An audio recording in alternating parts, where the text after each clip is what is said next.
ॐ नमो भगवते वासुदेवाय।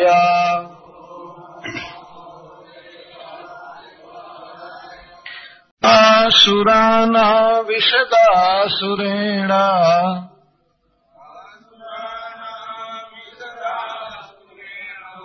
रूपेण तेषां बलवीर्यमीरयन्।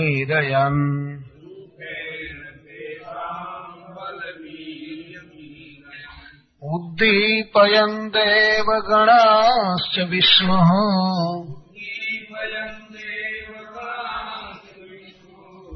दैवेन नागेन्द्रमबोधरूपः।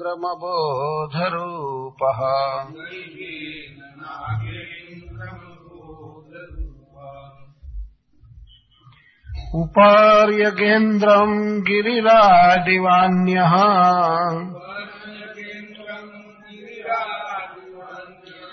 आक्रम्य हस्तेन सहस्रबाहुः।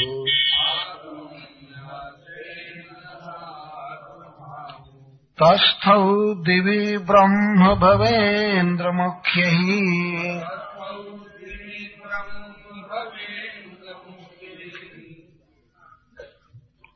अभीष्टवद्भिः सुमनोभिवृष्टः।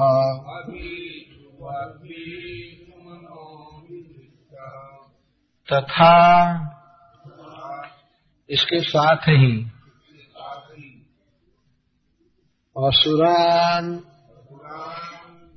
असुरों में आविशद प्रवेश किए। आसुरेण रूपेण आसुर रूप से तेषां उन असुरों का बल वीर्यम बल और उत्साह ईरयन बढ़ाते हुए उद्दीपयन उद्दीप्त करते हुए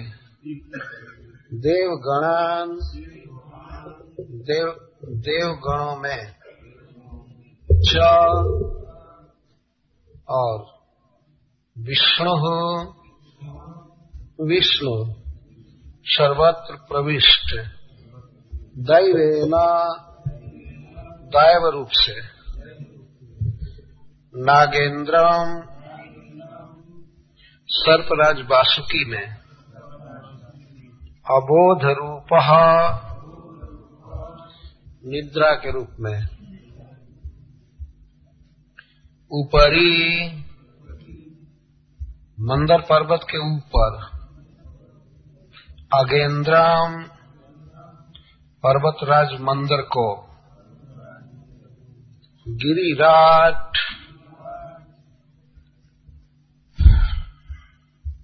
पर्वतों में श्रेष्ठ एवा जैसा अन्य एक दूसरे पर्वत के रूप में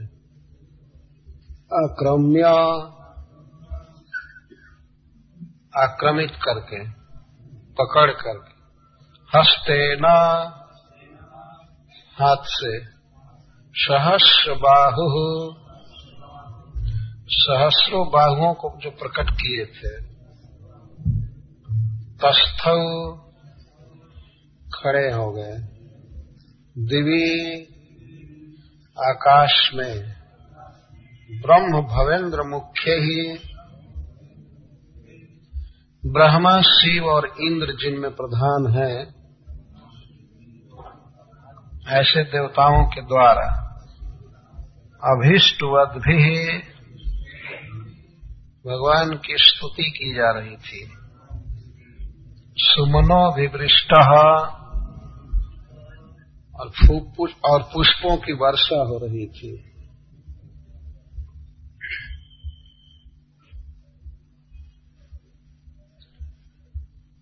जब समुद्र मंथन चालू हुआ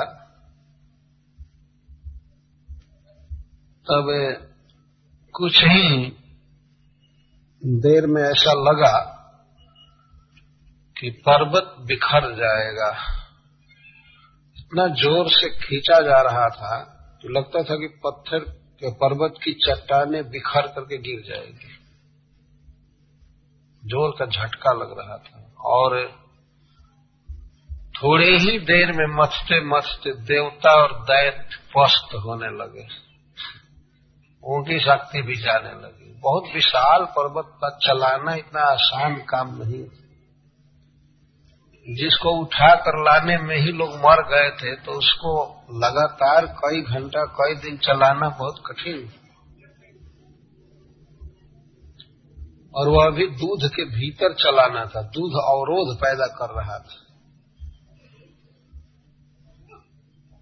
एक बार में मान लीजिए लोग ऐसे चलाते होंगे तो दूध के कई हजार योजन तक तरंगे उठती होंगी उस समुद्र में, विशाल समुद्र। तो खींचने में परिश्रम पड़ रहा था।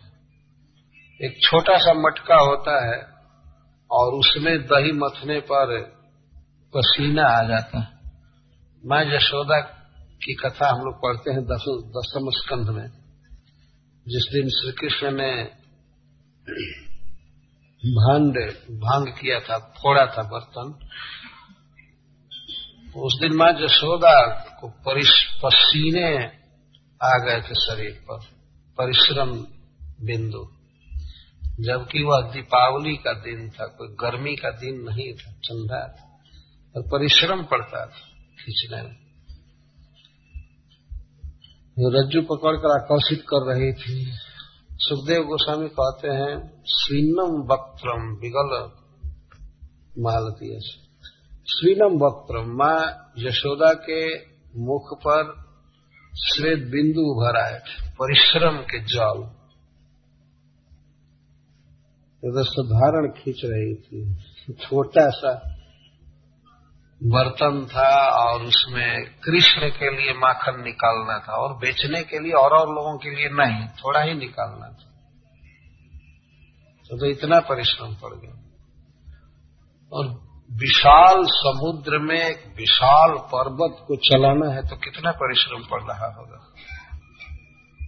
तुरंत देवताओं की, दैत्यों की शक्ति जवाब देने लगी और ऐसा लगा कि अब वासुकी तो मर ही जाएंगे खींचने में और पर्वत बिखर जाएगा।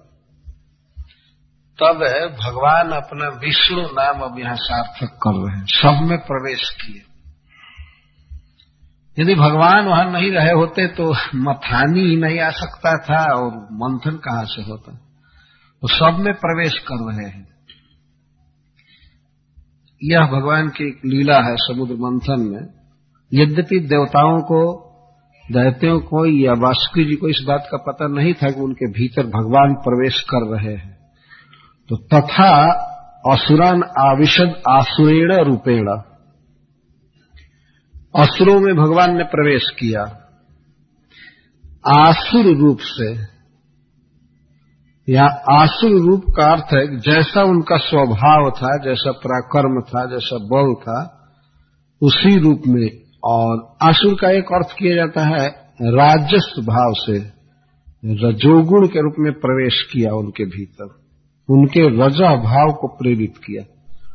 कहने का आशय यह था कि असुरों में जैसा उत्साह रहता है कि अब हम कमाएंगे, खाएंगे, अमर हो जाएंगे, बाद में देवताओं को जीत लेंगे, ये सब मनोबल बढ़ा रहे थे भगवान। और इसके साथ उनके शरीर में बल के रूप में प्रविष्ट हुए। तो एक एक असुर का बल पहले की अपेक्षा लाखों गुना अधिक बढ़ गया भगवान के प्रवेश करने से। तो असुरों में आसुर रूप से प्रवेश किए और देवताओं में दैव रूप से देवताओं का बल बढ़ा रहे थे। देवताओं के शरीर में प्रवेश करके, मन में प्रवेश करके उनका सात्विक भाव बढ़ा रहे थे। देवताओं में सात्विक भाव बढ़ा रहे थे भगवान। इसका अर्थ यह है कि वे लोग जैसे पहले थे वैसा ही उत्साह बढ़ा। हम लोग भगवान के भक्त हैं, हम लोग मेहनत करेंगे, सुख से रहेंगे तो भगवान की आज्ञा के अनुसार विश्व का पालन कर सकेंगे, सब ठीक करेंगे, ये इरादा हो रहा था। किसी कार्य के समय मनुष्य के कुछ संकल्प उठते हैं और वे संकल्प ही उसको कार्य में प्रवृत्त करते हैं, चलाते। असुर जो होते हैं वे केवल इसी फेर में रहते हैं कि हमको ऐसे कमाना है, ऐसे खाना है, यही अजर अमर होना है, ये करना है, वो करना है, आज इस शत्रु को मार दिया, कल उसको मारना है, इतना कमाऊंगा, ये प्राप्त करूंगा, हमारे सामने कौन है, ये है, वो है। ऐसे भगवान ने गीता में आसुरी संपदा का वर्णन किया। तो असुरों में आसुर रूप से प्रवेश किए और देवताओं में दैव रूप से, सात्विक रूप से। तेषाम बल वीर्जम ईरयन, उनका बल बढ़ाते हुए, और वीर्जम का अर्थ काम करने का उत्साह, काम करने का मनोबल, और इसके साथ शारीरिक बल, इंद्रिय बल सब कुछ बढ़ा रहे हैं। ईरयन का अर्थ है प्रेरयन, प्रेरित करते हुए, बढ़ाते हुए प्रवेश किए। नागेंद्र में कैसे प्रवेश किए? नाग कहते हैं सर्प को, और इंद्र का अर्थ है श्रेष्ठ, स्वामी।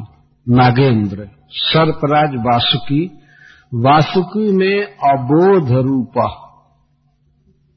भगवान उनके भीतर प्रवेश किए कि उनको सुला दिए, उनको पूरा समुद्र मंथन हो गया, तब तक पता ही नहीं चला कि शरीर में कहाँ दर्द हुआ, कहाँ कटा, कहाँ छटा, पता ही नहीं चला। अगर पता होता तो 1-2 घंटा में ही मर गए होते। दर्द का अनुभव होता तो अब उसमें अमृत पीने के लिए पहले ही मर नहीं जाते। जैसे कहीं ऑपरेशन करते हैं, सर्जरी करते हैं तो कुछ सुंघा देते हैं, तो व्यक्ति बेहोश हो जाता है। इसके बाद शरीर को काटते हैं तो उसे पीड़ा का अनुभव नहीं हो पाता।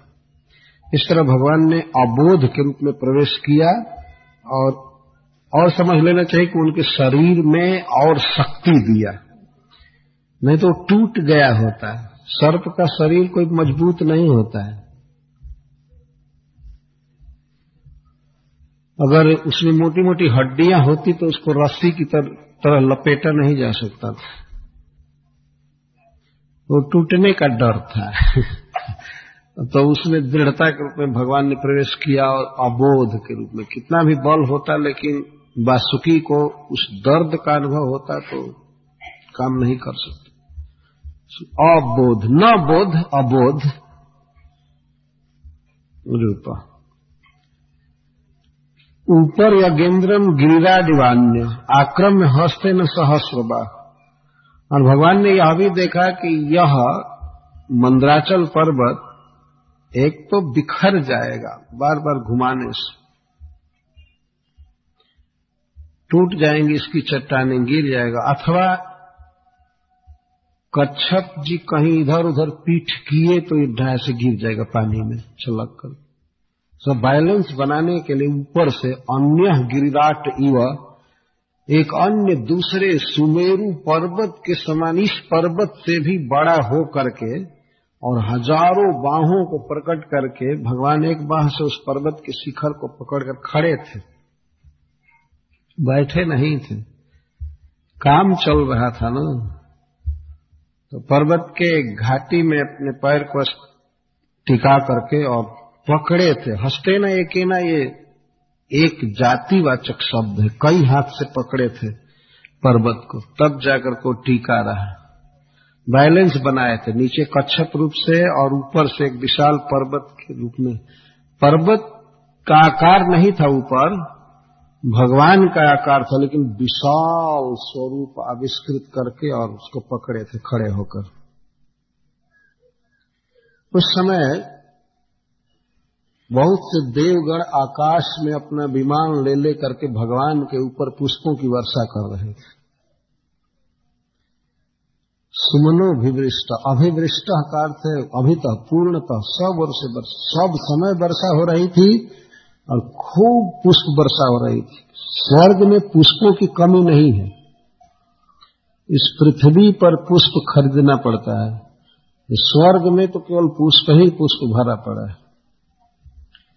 वहां खेत फंसा नहीं है और फसल उत्पन्न करने के लिए, गेहूं, चावल और कंटक, केवल पुष्प वाटिका भरा हुआ है।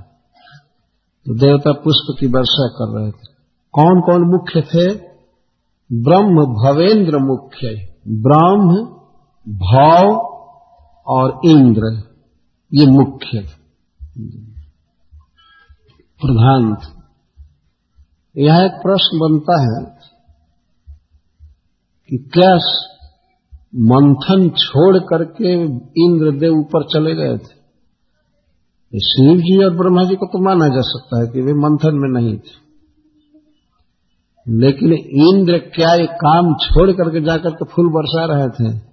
नहीं, भगवान इंद्र में यह शक्ति है, वो एक ही साथ काय व्यूह प्रकट कर सकते। समुद्र मंथन भी कर रहे थे और दूसरे रूप से जाकर भगवान पर फूल बरसा रहे थे।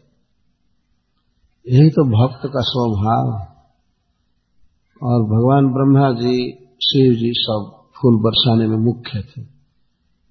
अभिष्टवद भी भगवान की कीर्ति गा रहे थे, उस समय की विविध गुण गा रहे थे, बाजे बज रहे थे। बहुत सुंदर दृश्य था समुद्र मंथन का। ऊपर से देवतागण जय जयकार कर रहे थे, इधर लगे हुए थे, और असुरों का उत्साह बढ़ा ही था। बड़े उत्साह से यह कार्य चल रहा था, भगवान साथ में थे।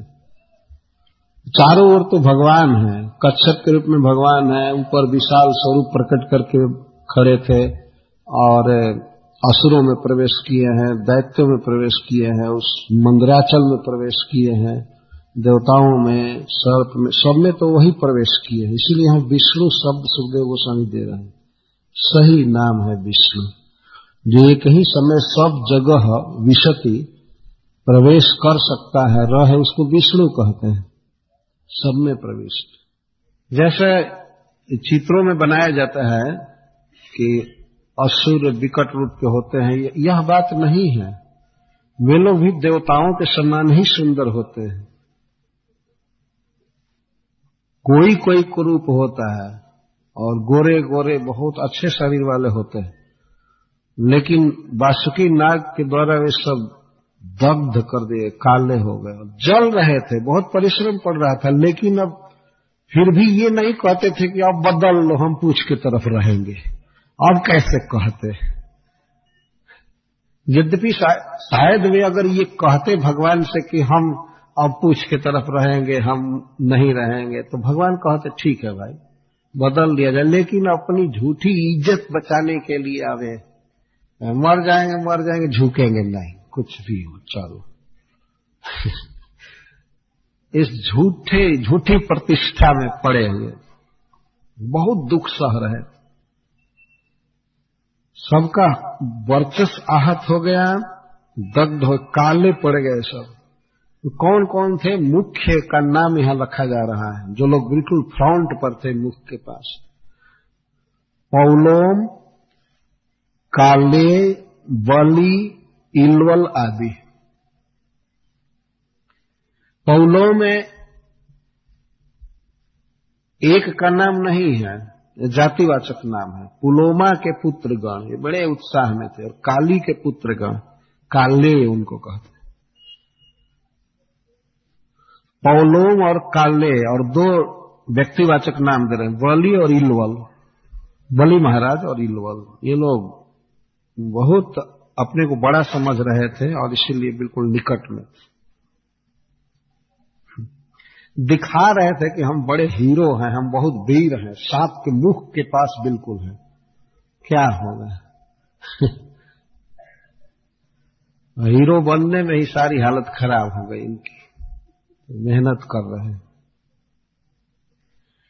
वासुकी नाग के मुख से विष निकल रहा था और विष बाहर निकलते हुए वो आग के रूप में जल रहा था। तो आग और धुआं दो का वर्णन है, और हजारों मुख से धुआं आग, हजारों आंख से आग धुआं, हजारों नासिका से धुआं और आग, झुलस गए, काले पड़ गए, तप्त हो रहे थे। अच्छा, वह आग कितने दूर में फैल रहे थे वासुकी नाग के मुख से, नासिका से और नेत्र से, और धुआं कितना दूर में जा रहा था, इसका वर्णन करते हैं कि देवता तक फीके हो गए थे।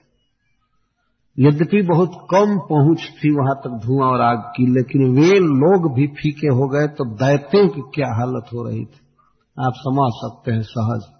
क्योंकि देवता तो बिल्कुल दूसरे साइड में थे, दूसरे साइड में, और दैत्य बिल्कुल दूसरे साइड में, पर देवताओं पर भी प्रभाव पड़ा वासुकी के मुखाग्नि का, धुआं का। देवांश्च तत्श्वास शिखा हत प्रभान धूम्रांबराश्रग बर कंचुकानन।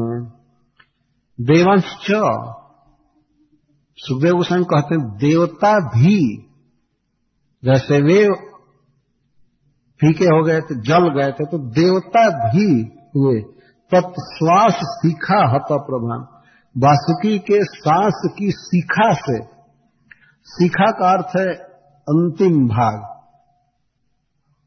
सांस की शिखा से इतनी भयावह विस्मय सांस थी कि उसके अंतिम पकड़ में देवताओं का कपड़ा,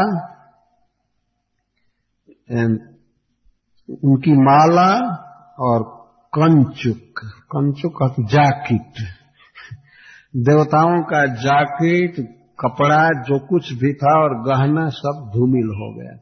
परंतु देवताओं के शरीर पर उसका कोई खास असर नहीं हुआ, केवल गहना, कपड़ा, माला मुरझा गई। और इस कारण से कि इन पर भगवान की कृपा थी। समभ्य वर्षन भगवत बसा घन, घन भगवत बस है, भगवान की आज्ञा से बादल वर्षा कर रहे थे देवताओं के ऊपर, बहुत छोटी छोटी वर्षा, सीकर बरसा रहे थे। एक तो छाया थी देवताओं के ऊपर और बादल धीरे धीरे वर्षा कर रहे थे, और हवा चल रही थी क्षीर समुद्र में, दूध को छू छू करके ठंडी ठंडी हवा देवताओं पर चल रही थी। तो ये वायु और घन दोनों भगवान के वश में। तो कार्यकाल में देवता बड़े आराम से मथ रहे थे, कोई कष्ट नहीं। यही हुआ कि कपड़ा लता सब धूमिल हो गया, गहना धूमिल हो गया, तो इससे क्या कि तो ठीक है, काम चल रहा है तो कुछ तो प्रभाव होना चाहिए। वह बात है जैसे मान लीजिए दो पक्षों में युद्ध हो रहा है और एक पक्ष मार दिया गया, वध कर दिया गया उसका, और दूसरा पक्ष केवल थोड़ा सा तलवार या बाण की चोट सहा लेकिन विजयी हुआ। तो देवता इस तरह से थे, कुछ कष्ट उन्हें भी हुआ लेकिन वे अधिकतर आराम से मत रहे थे। भगवत वशा घना, भगवान उनकी सहायता कर रहे थे। और बबू समुद्र उपगूढ़ वायु, समुद्र की उर्मियों का आलिंगन करके, समुद्र की लहरों का आलिंगन करके वायु चल रहा था, देवताओं पर सीधे वायु चल रहा था। और इससे यह ऐसा लगता है कि दैत्यों पर हवा नहीं लग रही थी, बिल्कुल बंद थी हवा, उधर थोड़ी भी ठंडी हवा में। वो पसीने से लथपथ थे और वासुकी के विषाग्नि से जल रहे थे, बहुत कष्ट हुआ। भगवान ने पहले ही कह दिया कि क्लेश भाजो भविष्यंति दैत्य जूयम फलग्रह, दैत्यों को केवल क्लेश हाथ लगेगा, अमृत तुम लोग पाओगे। भगवान विषम नहीं है, वास्तव में सम है, लेकिन एक पक्ष भगवान की शरण में जा रहा है और दूसरा अपनी योजना बना रहा है कि हम ऐसे कर लेंगे, ये कर लेंगे, वो कर लेंगे। वो कैसे सुखी हो सकता है? देवता तो जब हार गए, दुखी हो गए, तो अपने गुरु ब्रह्मा जी के पास गए, ब्रह्मा जी ने उनको भगवान के पास भेजा, वो ले गए। तो भगवान तो ऐसे कृपालु हैं जो उनकी शरण में आता है उसकी मदद करते हैं, सहायता करते हैं। जैसे भगवान विषम नहीं है। अगर दैत्य भी भगवान की शरण लेते हैं तो क्या भगवान सहायता नहीं किए हैं? दैत्यों में सिरमौर हैं बलि महाराज और प्रहलाद महाराज, ये भगवान की शरण लिए तो भगवान तो इनके भी पक्षधर हैं। अरे बलि महाराज बाद में भगवान को दान करेंगे। ये 6ठे मनवंतर की कथा चल रही है। 7वें मनवंतर में वामन देव का अवतार होगा, जो हो चुका है। हम लोग 7वें मनवंतर में चल रहे हैं। तो भगवान सबके प्रति सम है, लेकिन विषमता जीव के ओर से होती है। तो जो लोग भगवान की शरण में रहते हैं वे यह जीवन भी सुख से जीते हैं। भगवान कभी कमी नहीं होने देते हैं। भोजन, मकान या कपड़ा या प्रतिष्ठा, निरोग शरीर, भगवान सब कुछ देते हैं। चतुर्विधा भजन्ते माम जनः सुकृतिनोर्जुन आर्तो जिज्ञासुरर्थार्थी। कोई दुखी होकर के भगवान को पुकारते हैं तो भगवान दुख दूर करते हैं। जिज्ञासा जिन्हें तत्व को, भगवान को जानने की लालसा होती है तो वे जान जाते हैं। और अर्थार्थी, पैसा चाहते हैं तो भगवान पैसा भी खूब देते हैं। अर्थार्थी, अर्थ के अर्थी, अर्थ का अर्थ धन। बहुत धन दिए, उतना धन कोई दे ही नहीं सकता जैसे ध्रुव महाराज को भगवान ने दिया। बहुत विशाल धन दिया, अक्षय धन कई भक्तों को दिया है। और अंत में ज्ञानी, ज्ञानी का अर्थ है शुद्ध भक्त, जो केवल भगवान से प्रेम करता है। ये सब सुकृति है। भगवान कहते हैं सर्वे सुकृति न उदारा सर्व एवैत, सभी उदार हैं, सुकृति। तो भगवान की शरण लेना यह एक बहुत बड़ा सुकृत का सूचक है। जो व्यक्ति भगवान का भक्त बनता है तो समझ लेना चाहिए कि यह पहले का पुण्यात्मा व्यक्ति है। इसके बुद्धि में विष्णु की महिमा समझ में आ गई, तो इसका चित्त शुद्ध रहा है पहले से, तब ग्रहण किया। नहीं तो भगवान की महिमा को पकड़ पाना अति कठिन है। तो दैत्य भगवान को नहीं समझ पाए, भगवान की शरण नहीं लिए, और भाग्यवान देवगण भगवान को ही सब कुछ जानते थे, भगवान की शरण में थे, इसलिए वे सुख से जी रहे थे और दैत्य दुख में पड़ गए थे। आप देख रहे हैं कि परिश्रम वे लोग कितना अधिक कर रहे हैं। वैसे देखा जाए तो परिश्रम तो एक समान कर रहे थे, लेकिन क्रिया काल में कष्ट केवल हो रहा था दैत्यों को, और देवताओं को आनंद आ रहा था क्योंकि भगवान साथ में थे। वे लोग तो जस गा रहे थे, फूल बरसा रहे थे, भगवान पर सेवा कर रहे थे। तो क्रिया काल में भी आनंद का अनुभव कर रहे थे। यही है भक्ति। भक्ति में साधन काल में भी केवल आनंद ही आनंद रहता है, और साध्य में तो आनंद है ही। जब भगवान मिलेंगे तो आनंद का क्या कहना, क्रिया में भी आनंद। भगवान के पूजा में, कीर्तन में, प्रसाद खाने में दुख कहाँ है? सब जगह तो आनंद ही आनंद। हरे कृष्णा कृष्णा कृष्णा हरे हरे, हरे राम राम राम हरे। देवगण इस तरह से सुखपूर्वक मत रहे थे।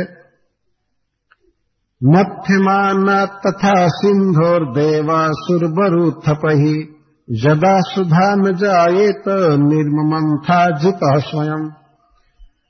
जब कुछ काल तक लोग मथे, मतलब कई दिन मथे, जैसे मंथन दंड बड़ा था, समुद्र मथा जा रहा था, तो वो ऐसा नहीं था कि 2-4 घंटे में बस अमृत उत्पन्न हो जाए, कई वर्ष लगा होगा। तो जब अजित ने, भगवान ने देखा, जो मनवंतर अवतार थे 6ठे, जब इन लोगों के मथने से सुधा उत्पन्न नहीं होगी, इसका अर्थ था कि स्पीड कम था अभी भी और जल्दी जल्दी मथा जाएगा तब जाकर के अमृत उत्पन्न होगा।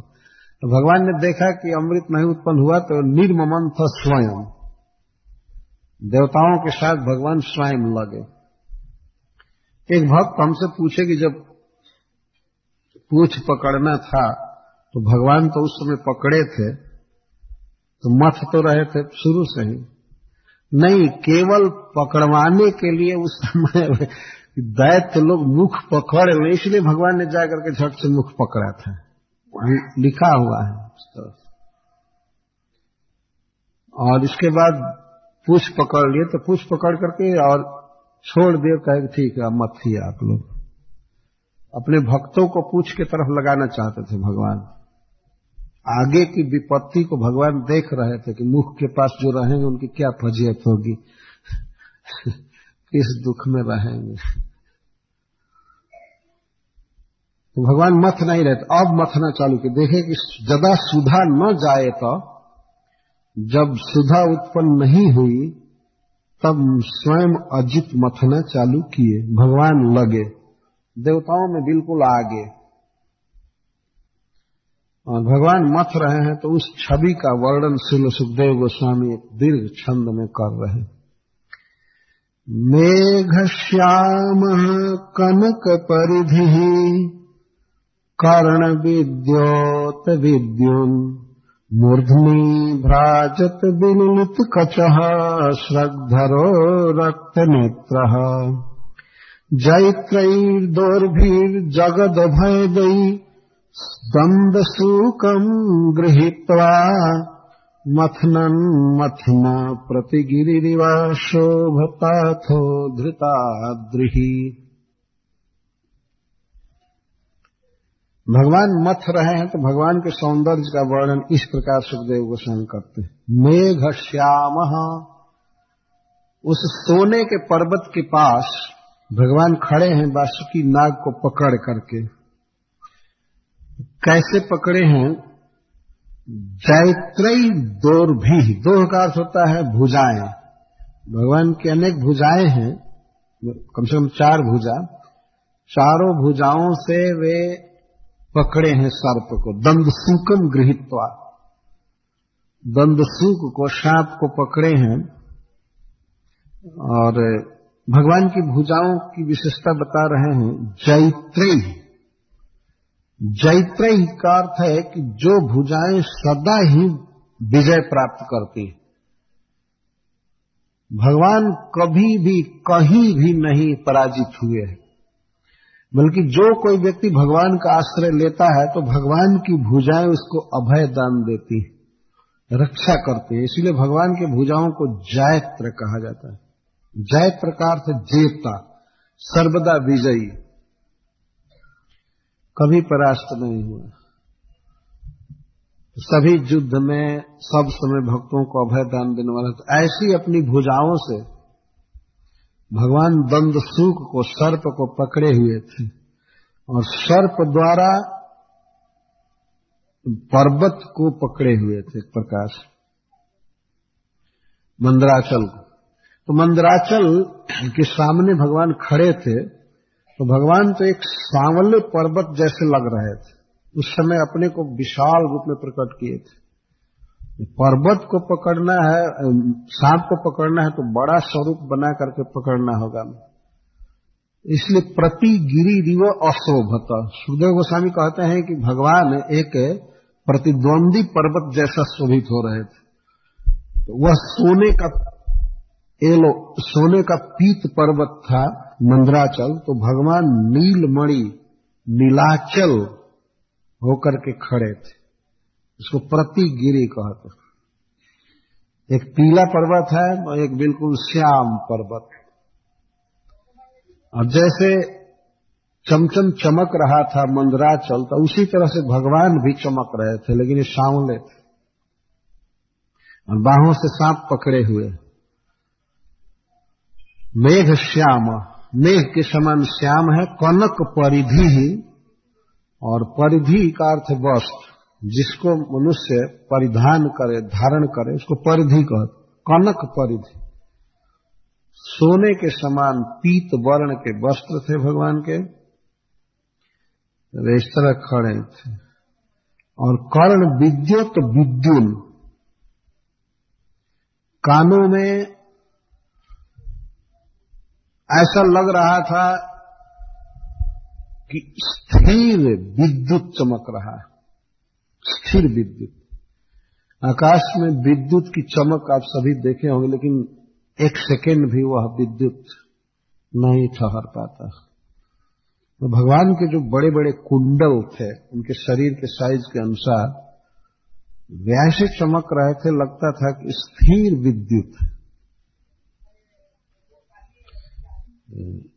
अचल विद्युत, और उस कारण से भी भगवान का शरीर और चमक रहा था। कर्ण विद्युत विद्युत मूर्धनि कच्च विलुलित कच्च भ्राजत विलुलित कच्च मूर्धनि, भगवान के सिर पर घुंघराले काले केश लहरा रहे थे।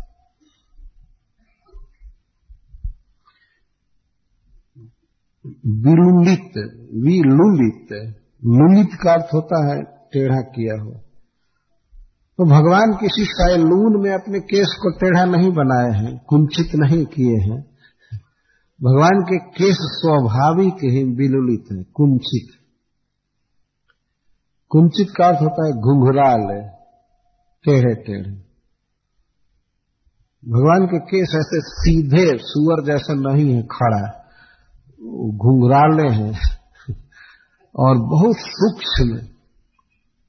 सूक्ष्म का अर्थ फाइन, बहुत पतले पतले केश हैं भगवान के, घना बिल्कुल सिर पर।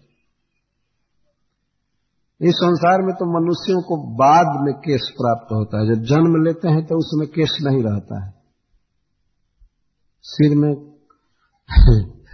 कोई केश नहीं रहता, और मरने से पहले बूढ़ा होने पर भी केश लगभग विदा ही हो जाते हैं। ऐसा है ना, देखा गया। जैसे जन्मे थे वैसे मर जाते हैं, बिना केश के जन्मे थे और मरने से पहले भी लगभग केश खत्म ही हो जाते। एक कवि ने उत्प्रेक्षा किया है कि किसी के केश क्यों सफेद हो जाते हैं, क्यों दांत टूट जाते हैं। तो कहा है कि दांतों का स्वभाव है उज्जवल रहना, श्वेत वर्ण का रहना, और केशों का स्वभाव है काला रहना। लेकिन दांतों ने देखा कि ये केश हमारे स्वभाव को ग्रहण कर रहे हैं, ये उजले होते जा रहे हैं, तब हम मुख में नहीं रहेंगे। ये रंज होकर के मुख छोड़ करके चले जाते हैं, 32 दांत। इसका अर्थ ये है कि उधर केश उजले हुए और इधर दांत टूटने चालू। ये मनुष्य शरीर तो यही है, लेकिन भगवान अनादिकाल के हैं और उनके केश बिल्कुल काले घुंघराले स्निग्ध हैं। उनके उत्पन्न किए हुए कितने मनुष्य और देवता मरेंगे करोड़ों बार अरबों बार, लेकिन भगवान ज्यों के त्यों नित्य नूतन। उनके केशों का वर्णन करें, मूर्धनि भ्राजत विलुलित कच्च, कच्च का अर्थ केश, विलुलित कच्च, बहुत सुंदर केश। केश तो भगवान शिव को भी है, लेकिन वो उसमें बरगद का दूध लगा करके हमेशा जटा बनाए रखते हैं। अब भगवान शिव के केश में देखेंगे तो केवल राख और बट वृक्ष का दूध। यदि वो जटा ही बांध लेते हैं तो बहुत सुंदर लगते हैं, लेकिन भगवान इस तरह के नहीं।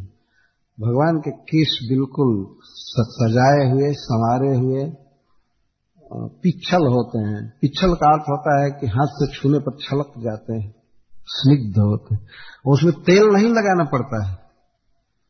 भगवान के केश में तेल नहीं लगाना पड़ता है, और बाहरी सुगंधित द्रव पेंट सेंट नहीं लगाते हैं भगवान। तो मनुष्य का शरीर ऐसा अधम है कि उसमें कुछ पेंट लगाओ, कुछ करो, तब जाकर के देखने लायक होता है। ये भगवान का सब कुछ दिव्य है स्वरूप से। सुखदेव गोस्वामी भगवान के वस्त्र का वर्णन किए, कुंडल का और उनके केशों का। स्रगधर, और बहुत ही सुंदर माला लगाए थे। स्रग का अर्थ माला, स्रगधर। रक्त नेत्र, भगवान की आंखों में अरुणाई थी, कृपा और स्नेह का सूचक। भगवान के आंखों में लालिमा, और इस तरह अपने अभयद भुजाओं द्वारा वासुकी जी को पकड़कर और भगवान मथने लगे दैत्यों और देवताओं के साथ। उस समय बहुत शोभित हो रहे थे। मथना धृताद्रि ऐसे अन्वय होगा। मथना मंथन करने लगे, वासुकी द्वारा धृत अद्रि पर्वत को पकड़े थे। सब जगह तो भगवान ही प्रवेश किए थे, लेकिन फिर भी भगवान की इच्छा थी कि मैं भी मथूं अलग से, ये विहार करना चाहते थे।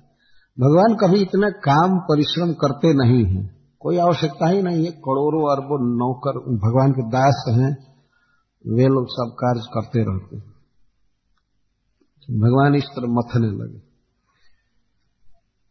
निर्माथ्यमानान उदधे रभुद विषम महोल बड़म हाल हलावमग्रतः। जब भगवान ने मथना चालू किया तो कुछ ही क्षण में, अब इतना वेग से वो मथा जा रहा था समुद्र की, तत्काल ही हलाहल विष निकला। ये पहला रत्न है 14 रत्नों में। विद्वानों ने इसको भी रत्न कहा है, 14 रत्न में इसकी गिनती की है। कारण था कि सबसे पहले जब समुद्र मथा गया तो उसको दूध था, तो दूध का जो कलमश था, जो गंदगी थी, वह पहले प्रकट हुई, जल कलमश कहा गया। और हलाहल विष, हलाहल को 3 तरह से कहते हैं लोग, हालाहल या हलाहल, हालाहल और हलाहल और हालहल, इस तरह से कहते हैं। ये तीनों शब्द जो है इस बात का सूचक है कि जिसको सूंघते ही और जिसके स्पर्श से आने वाली वायु का स्पर्श करते ही व्यक्ति मर सकता है, उसको हलाहल कहते हैं।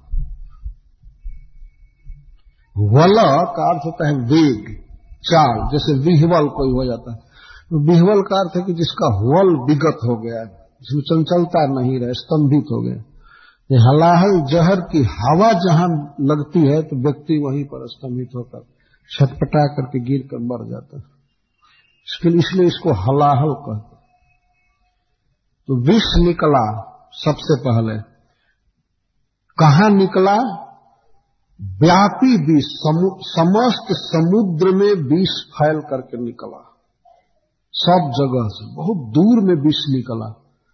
और उसका वेग बहुत बढ़ रहा था, बहुत वेग से चारों दिशाओं में, 10 दिशाओं में बढ़ रहा था।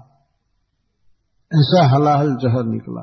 निर्मथ्यमानान उदधे रभुद विषम महान बणम, महाउल्बण, उल्बण का अर्थ है भयावह, भयावह का अर्थ तत्काल ही मार देने वाला, तत्काल ही मृत्यु का कारण था वो विष। महोल बड़म, हाल हलावम, अग्रत, अग्रता का अर्थ सर्वप्रथम, सबसे पहले हलाहल विष निकला। और उस विष से सबसे पहले तो उस समुद्र में जितने भी मकर, तिमी, तिमिंगल, द्वीप, सर्प आदि थे, वे सब व्याकुल हो गए, सब जलने लगे। वे तो जलने ही लगे, अब देवता और दानव वे लोग भी अब विष की ज्वाला से लगा कि मर जाएंगे। जब ही ये लोग विष देखे तेव ही मथना छोड़ करके और चले भाग। वासुकी वहीं पड़े थे, तो वासुकी को विष क्या कर सकता था, इनको तो कुछ करने वाला नहीं था, वैसे ही पड़े थे। और भगवान कच्छप देव अपनी पीठ पर पर्वत को लेकर के शांत वहीं थे, और सब भाग चले। एक प्रश्न होता है कि भगवान जब वहीं पर थे, अजित भगवान, तो देवता लोग उनकी शरण क्यों नहीं लिए, क्यों भाग गए?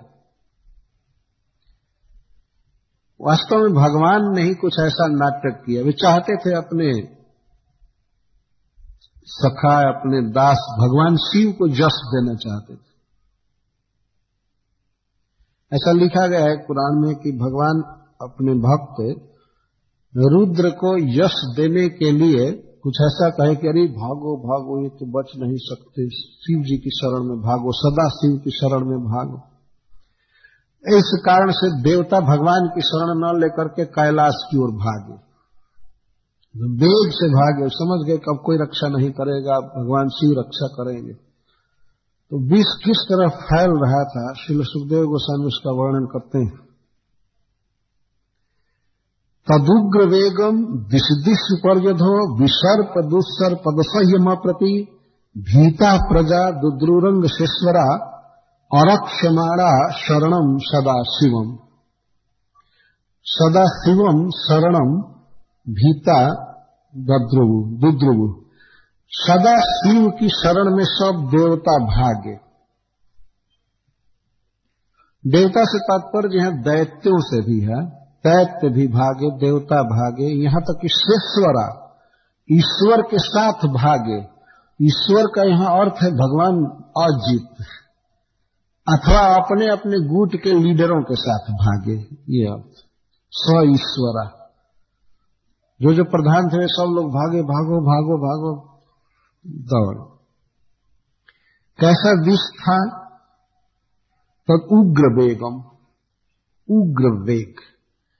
उग्र वेग का अर्थ है जिसकी चाल भयावह थी, बहुत वेग से चारों दिशाओं में बढ़ रहा था। उग्र वेग का अर्थ केवल चाल में ही, तेज नहीं। उग्र का अर्थ है मार देने वाला, वध कर देने वाला। पहले उल्बण शब्द आया था, महाउल्बण, और अब दे रहे हैं उग्र वेगम। दिशी दिशी, ऊपरी अधा, वह विष दिशा दिशा में फैल रहा था, ऊपर भी बढ़ रहा था, नीचे भी फैल रहा था, और ऊपर यथा दिशाओं में फैल रहा था चारों। विसर्पत, विसर्पत का अर्थ फैल रहा था। उत्सर्पत, उत्सर्पत का अर्थ ऊपर बढ़ रहा था, नीचे भी फैल रहा था, चारों तरफ फैल रहा था, ऊपर बढ़ रहा था। असह्यम, जिसको सह पाना असंभव था, कोई टिक नहीं सकता था उसके आगे। और अप्रति, और संसार में ऐसी कोई औषधि या कोई उपाय नहीं बनाया गया है जो हलाहल जहर की प्रतिक्रिया कर दे, उसको काउंटर कर।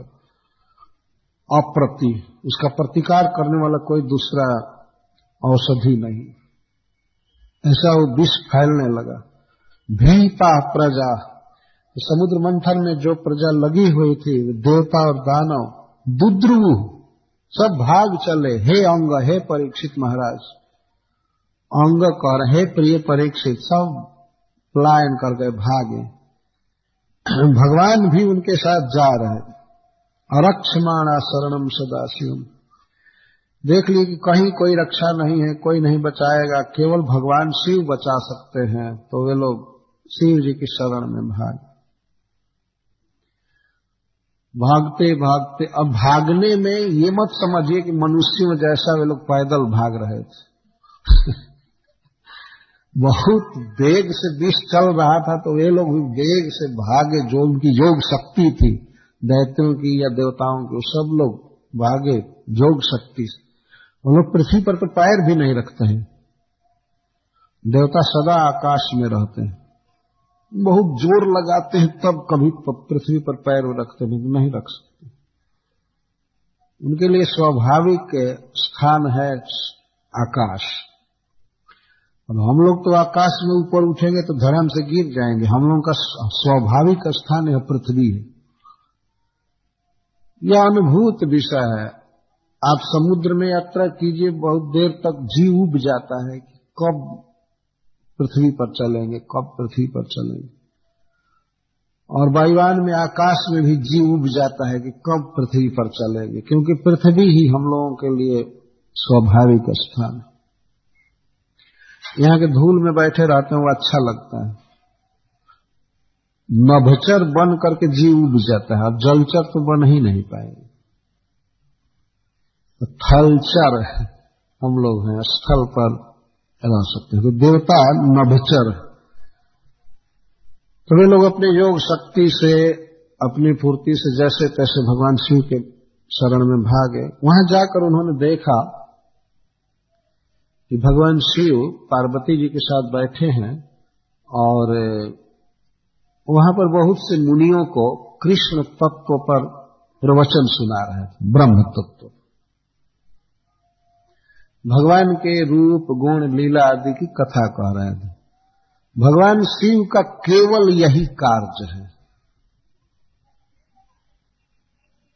जप करते रहते हैं, कथा करते रहते हैं। और नारद जी, सनकादिक आदि बड़े बड़े ऋषि मुनि आकर के भगवान शिव से सुनते हैं। ऐसा नहीं कि भगवान शिव किसी दिन अब कथा बंद करके ऑफिस में गए होंगे, कोई दूसरा काम होगा, नहीं, लगातार अनादि काल से उनका यही कार्य है। और भगवान शिव भजन का आदर्श दिखाते हैं। वो घर द्वार नहीं बांधे हैं, वो एक वृक्ष के नीचे रहते हैं जगत के ईश्वर महादेव, लेकिन अपने लिए कुटिया भी नहीं बनाए हैं।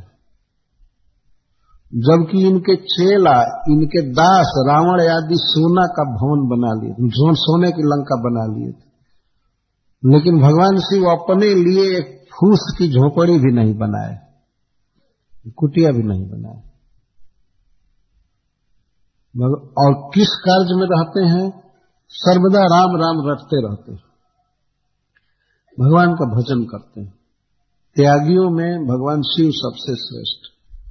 इतना त्याग है, घर नहीं बनाए हैं और वस्त्र तक नहीं पहनते। डिजाइन और कटिंग की बात तो छोड़ दीजिए वो कौपीन तक नहीं पहनते। कभी मन में आया तो बाघंबर लपेट लेते हैं, और नहीं तो ऐसे ही नंग धड़ंग घूमते हैं।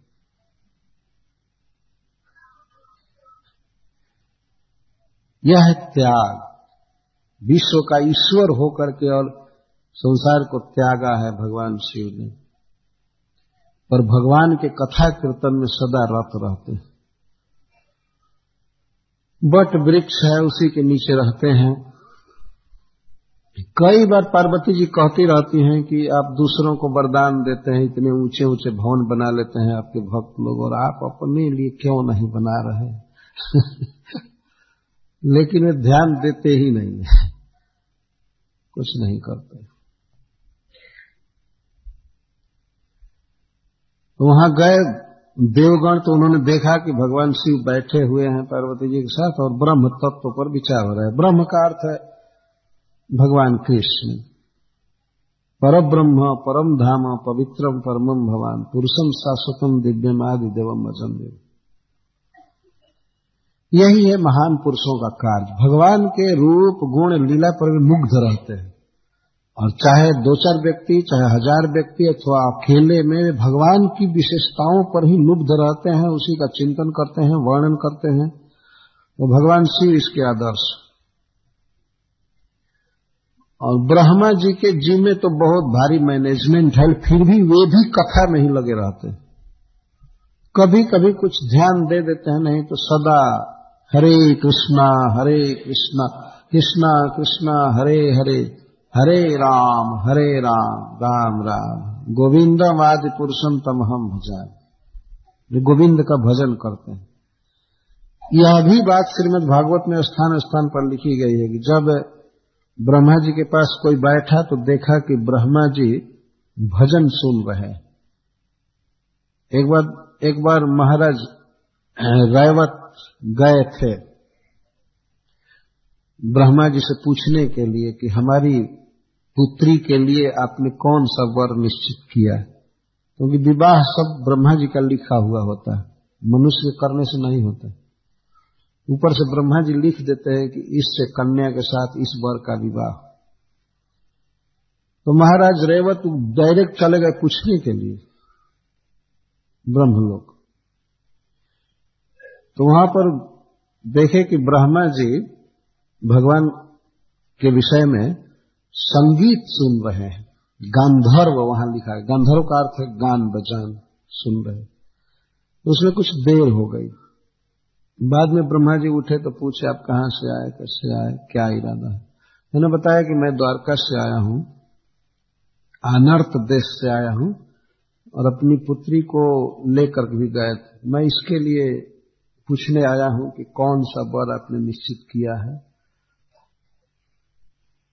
तब ब्रह्मा जी ने कहा कि आपके मन में भी तो कोई वर होगा। तो हाँ, उसी पर मैं कुछ देखा हूं, लेकिन किसके साथ आपने लिखा है वो बता दीजिए तो मैं जाकर उसी से करूंगा।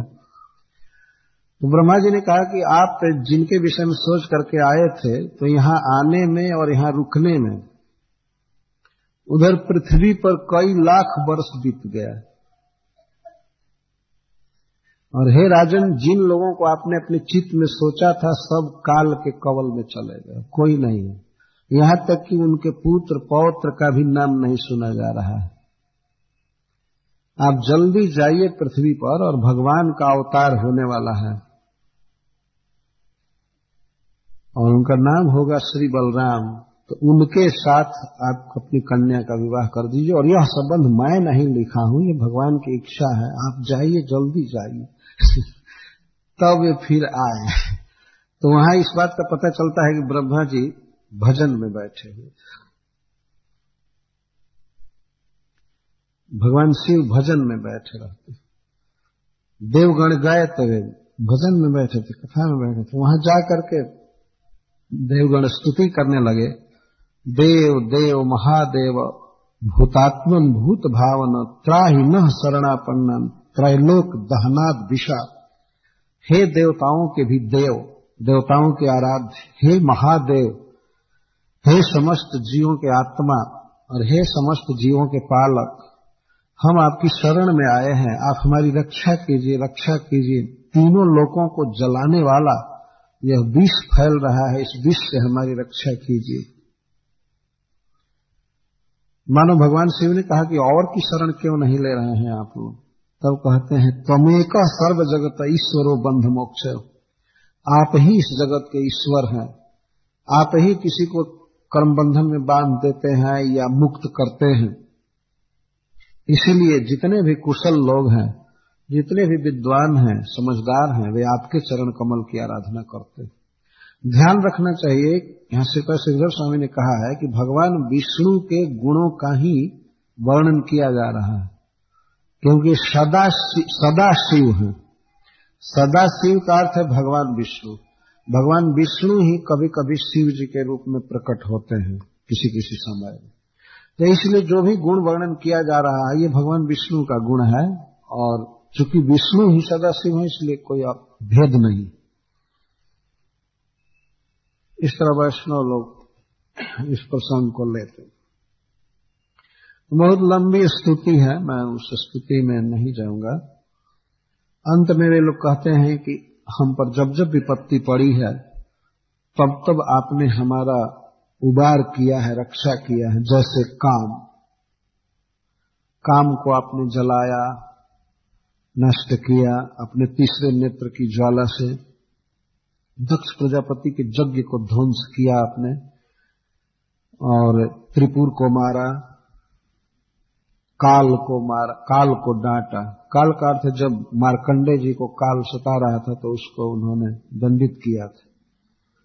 तो जैसे अन्य भी जीव द्रोहियों को आपने दंड दिया, मारा, तो हे प्रभु यह विष हमें दग्ध कर रहा है, इसका भी कोई उपाय कीजिए।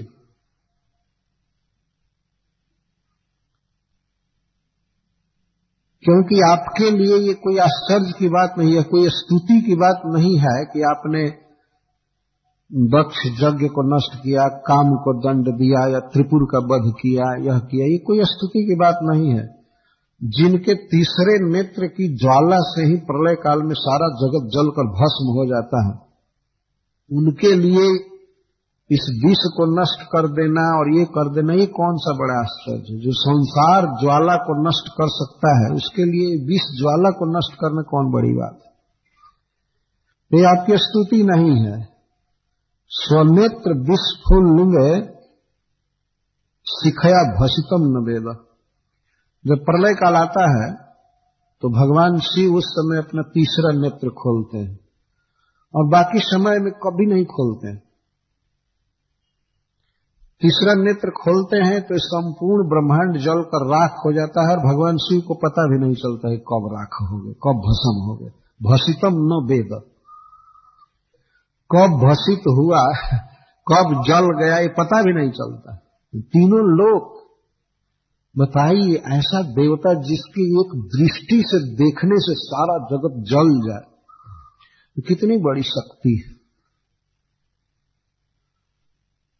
तो आप की यह अनंत शक्ति है, आप अद्भुत हैं।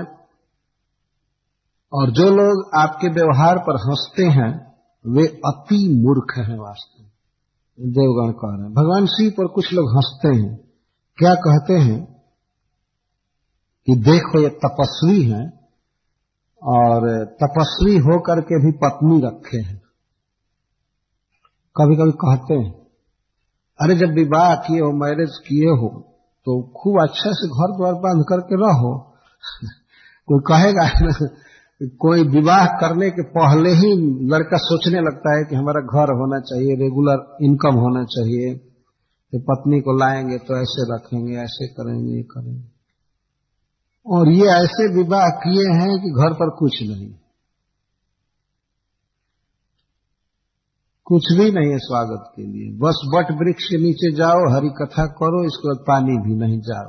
ऐसे पानी तो गंगा जी ही इनके जटा में रहती है पानी की कमी नहीं है। लेकिन फिर भी जो एक शिष्टाचार है, सदाचार है जगत में, व्यवहार कुशलता शिव जी में नहीं है। इसलिए मूर्ख लोग हंसते हैं, देखो ये क्या है, न कपड़ा पहनते हैं न कुछ। जगत में इतना सोना चांदी भरा पड़ा है और जगत के यही ईश्वर हैं, लेकिन सोने का गहना नहीं पहनते हैं, अस्थि का गहना पहनते, हड्डी का गहना पहनते, मुंडमाल लगाते। और इनको कोई भी अब कस्तूरी, चंदन, केसर से मतलब नहीं है, केवल राख घसते हैं पूरे देह, और वो भी चिता की राख, श्मशान की राख लपेटते। तो जो लोग बुद्धू हैं एक नंबर के, जिनको कोई ब्रेन नहीं है, वे लोग कभी कभी ये हंसते हैं शिव जी पर कि ये क्या है बुद्धि है, और उनको कहते हैं कि ये बम बाबा है, मतलब ये बुद्धू है, इनको बुद्धि नहीं है और इनसे कोई भी असुर ठग लेता है। कोई जाकर कहे कि हमको ये दीजिए तो दे देते हैं, हमको ये दीजिए दे देते हैं, और अपने घर बनाने की और आराम से रहने की बुद्धि इनको नहीं। इन सब के पीछे या हम इस समय मर रहे हैं, हमारी रक्षा कीजिए, यह सुनकर भगवान शिव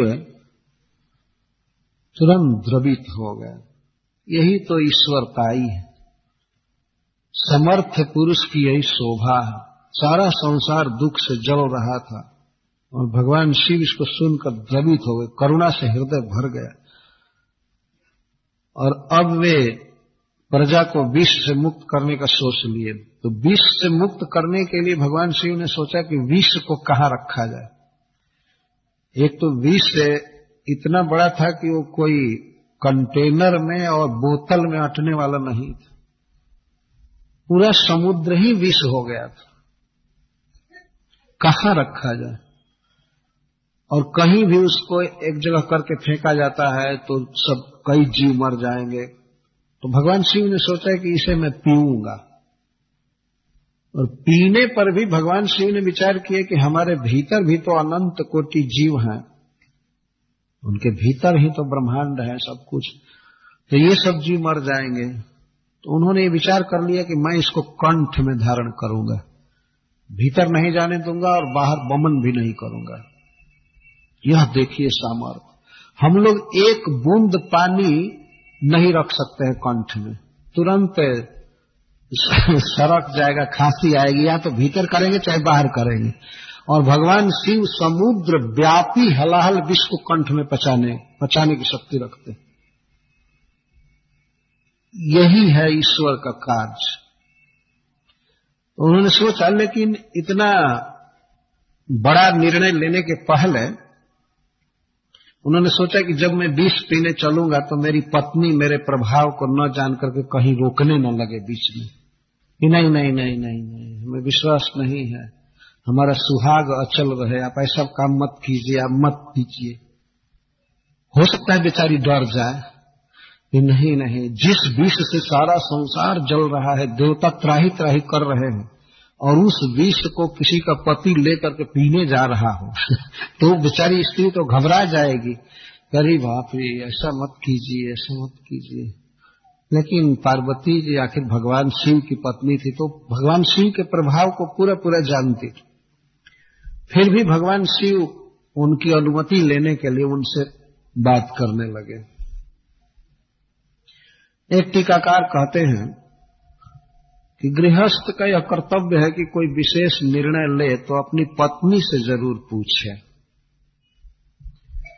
तो भगवान शिव अब ये एक ऐतिहासिक निर्णय लेने जा रहे हैं एक बहुत भयावह कार्य करने जा रहे हैं, तो अपनी पत्नी से पूछना जरूरी था। इसलिए वे सबसे पहले पूछने लगे, कहने लगे। शिव उवाच अहो बत भवानी तत्प्रजानां पश्य वैशसम् क्षीरोदमथनोद्भूतात् कालकूटादुपस्थितम्। भगवान शिव ने कहा अहो बत भवानी। अहो बत, अहो का अर्थ है हे, और बत का अर्थ है बहुत दुख की बात। हे भवानी,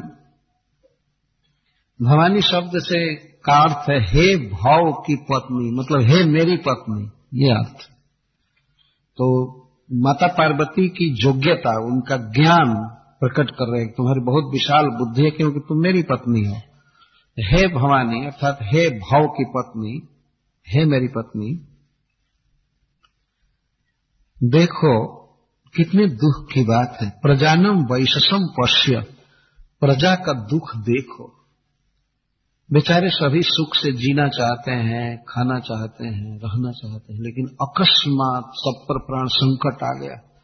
इनके दुख को जरा विचार करो। भगवान शिव ने सोचा कि इनके दुख को बताऊंगा तब कहेंगे कि हाँ हाँ ठीक है आप पी जाइए,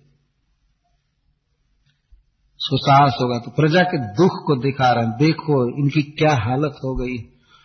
बेचारे समुद्र मंथन कर रहे थे कि अमृत पिएंगे, अजर अमर होंगे, और आज ही इतना बड़ा संकट आ गया। इन पर जरा विचार करो। क्षीरोद मथनोद्भूता, तो मां पार्वती ने कहा ये संकट कहां से आ गया। क्षीरोद मथनोद्भूता, क्षीर समुद्र के मथने से उद्भूत हुआ है, उत्पन्न हुआ है। क्या उत्पन्न हुआ, तो विषाद। ये लोग क्षीर समुद्र मथ रहे थे और उससे भयावह विष निकला है, उससे सब पर प्राण संकट आ गया। कर्म कर रहे थे जीने के लिए, अमर होने के लिए, तब तक बीच में इतना बड़ा संकट आ गया। संकट प्राप्त करने के लिए कोई व्यक्ति काम नहीं करता है, संकट अपने आप आ जाते हैं इस संसार में। विष उत्पन्न करने के लिए समुद्र नहीं मथा जा रहा था, लेकिन सबसे पहला फल विष ही है। यही संसार की दशा है। मनुष्य सुख के लिए काम करता है, बीच में दुख का पहाड़ टूट पड़ता है, आ जाता है। तो ये संसार में चलता है। कोई भगवान शिव के कहने का आशय है कि ये बेचारे कोई गलती नहीं कर रहे थे, कोई पाप नहीं कर रहे थे कि दुख आ गया। बेचारे समुद्र मथ रहे थे। कितना बड़ा काम है समुद्र मथना। ये लोग क्षीर समुद्र मथ रहे थे, उसी से इतना भयावह विष निकला और लोग दुखी हो गए। तब आपका क्या विचार है, ये लोग दुखी हैं तो? तब भगवान शिव कहते हैं आशम प्राण परिप्सुनम विधेयम अभयम ही में का अर्थ है माया। मया आशम प्राण परिप्सुनम अभयम विधेयम, मैं इनको अभय करूंगा, मैं इनका दुख दूर करूंगा, इनका भय दूर करूंगा। एतावान ही प्रभोर अर्थो जो दीन परिपालनो। हे प्रिय, यदि कोई समर्थ व्यक्ति है इस जगत में तो उसके लिए कार्य क्या है, अर्थ क्या है, उसे क्या करना चाहिए? दीन परिपालनम, दीन दुखी जीवों का पालन करना चाहिए। यदि समर्थ है तो समर्थ पुरुष के जीवन की सार्थकता इसी में है कि दीन दुखी का वो पालन करे। बहुत सुंदर सिद्धांत भगवान शिव बोल रहे हैं। बहुत से पुरुष इस संसार में होते हैं जो दीन होते हैं, दीन जीव, चाहे पुरुष मनुष्य ही नहीं, पशु, पक्षी और भी कई प्रकार के दीन होते हैं। दीन का अर्थ होता है जिसकी सामर्थ्य नहीं होती है सुख से जीने की, न खाने के लिए उसके पास रहता है, न कमाने के लिए, घर द्वार के लिए, न निरोग रहता है। दीन अर्थ, दीन का अर्थ होता है पंगु, जो लाचार व्यक्ति। इस संसार में जितने भी दीन है तो उन पर दया रखना उन लोगों का काम है जो समर्थ है, जो प्रभु हैं। भगवान शिव यहां कह रहे हैं, तो मैं इस जगत में एक प्रभु हूं, मैं समर्थ हूं, मैं इनका दुख दूर कर सकता हूं, इसलिए मैं इनका दुख दूर करूंगा। भगवान शिव के इस आचरण से सबको सीखना चाहिए। किसी के पास कोई धन है, बुद्धि है, विद्या है, तो वास्तव में वह दुखियों का दुख दूर करने के लिए है, दूसरों का पालन करने के लिए है। अन्यथा कोई धनी आदमी कितना खाएगा, जितना गरीब आदमी खाता है उतना ही तो खाएगा, पहनेगा, बाकी सब कुछ तो छोड़ करके जाना है, बिल्कुल खाली हाथ जाना पड़ेगा। और मरने के बाद पुत्र भले लिखे कि हमारे पिताजी का स्वर्गवास हो गया, लेकिन हो सकता है कि पिताजी नरक में गए होंगे, लिखता है स्वर्गवास हो गए, लिखे, लेकिन स्वर्ग गए तो स्वर्ग का कोई फोन नंबर और एड्रेस भी दे करके नहीं जाते हैं कि वहां उनका धन भेज दिया जाएगा। यदि बेटा कोशिश करे कि पिताजी बहुत मेहनत किए थे, सवेरे से शाम तक कमाने में लगे रहते थे, इतनी संपत्ति छोड़ गए हैं, कुछ तो भेजना चाहिए, कहां गए हैं? तो पहले तो स्थान का ही पता नहीं चलेगा कि एग्जैक्ट कहां गए हैं वे। जब पिताजी मर जाते हैं तो बच्चे लिखते हैं निमंत्रण में कि हमारे पिता का स्वर्गवास हो गया है। आज तक एक भी बेटा ये नहीं लिखा कि हमारे पिताजी नरक में चले गए हैं, आइए कुछ उद्धार के लिए उपाय किया जाए। और वास्तव में नहीं लिखना चाहिए, ये कभी नहीं लिखना चाहिए बेटा को कि हमारे पिताजी नरक में चले गए। साधु भाव में लिखना चाहिए, ठीक है स्वर्ग में चले गए। तो मेरे कहने का तात्पर्य यह है कि पिताजी कहां चले जाएंगे पता ही नहीं है। और धन जो कुछ भी है, घर द्वार सब कुछ यही रह जाता है। बुद्धिमान वह व्यक्ति है जो यहाँ की संपत्ति को दीन दुखियों के लिए प्रयुक्त करता है, देता है, अपनी सुविधा को कम करके और दूसरे को सुख सुविधा देता है। वास्तव में वही धन्य पुरुष है, वही धन्य। वो जितना देता है उसका लाखों गुना उसको परलोक में मिलता है। यह भगवान की व्यवस्था है, यहाँ का दिया हुआ कई गुना परलोक में मिलता है। भगवान शिव यह संदेश दे रहे हैं एक प्रकार से जगत को कि एतावान प्रभुरर्थ, समर्थ पुरुष का इतना ही कार्य है, बस यही प्रयोजन है, जब दीन परिपालन, दीन का पालन करे, पालन करे। भगवान उसके कार्य को देखते हैं। और खास करके आज के युग में दो चीज से पालन बहुत आवश्यक है, एक तो धन से और दूसरा ज्ञान से। जैसे दवाई आदि तो धन से ही मिल जाता है, इसलिए वो औषधि मेडिसिन सब धन के अंदर ही आ गया। धन से दीनों का पालन किया जा सकता है और ज्ञान से। श्रील प्रभुपाद जी लिखते हैं कि भगवत गीता देकर भगवान कृष्ण ने कहा है कि इस गीता का प्रचार करो, ज्ञान दो, लोग अज्ञानी हैं, ज्ञान देने से उनका दुख दूर होगा, मेरा भक्त बनेंगे, मेरा भक्त बनने से दुख दूर हो जाता है। तो इस ज्ञान का प्रसार करना यह बहुत भारी उपकार है, इसके समान कोई उपकार नहीं।